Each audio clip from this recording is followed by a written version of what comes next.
जय जगन्नाथ साଙ୍ଗमाने मोर एक नया वीडियो को आपको स्वागत।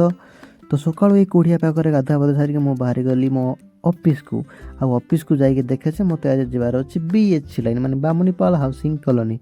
तो जेहेतु मत हाउसिंग कॉलोनी जबार अच्छी और सेटा हमर एठू 40 किलोमीटर दूरिया।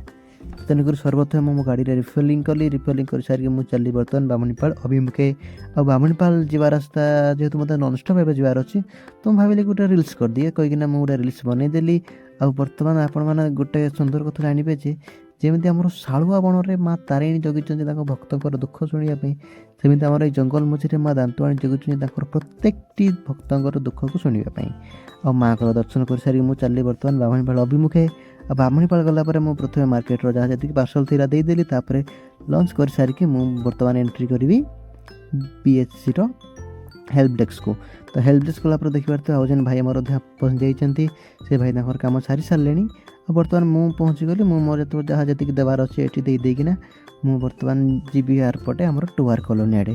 तो टुआर कॉलोनी जा पूर्व जी डोर स्टेप थी भितर देवाई तो मुझे देदेली सब डोर स्टेप पार्सल दे सारिकी मु चली टुआर कॉलोनी गला पर मु मोर काम सारी देकिना पुणी आते फेरबी मो ऑफिस को।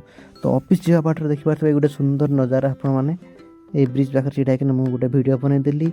और भिड बनवार कारण यही कि जे आमर ये ब्रिज रे ये जो छोट ब्रिजटा आप देखिए ट्रेन लाइन ब्रिज साइड्रे से सिद्धांत सार गोटे फिल्म सीन सुट होता जोटा कि आम घर लोक कहती। तो तेणुक देखी सारिकी मु बर्तमान ऑफिस को फेरी सारिकी ऑफिस को फेरी सारापर मु कम सारी देखना जाऊँगी बर्तमान घर को। और जब वीडियो आपको भल लगे तो लाइक कमेंट शेयर करेंगे। पुणी देखा नेक्स्ट वीडियो से गुड नाइट।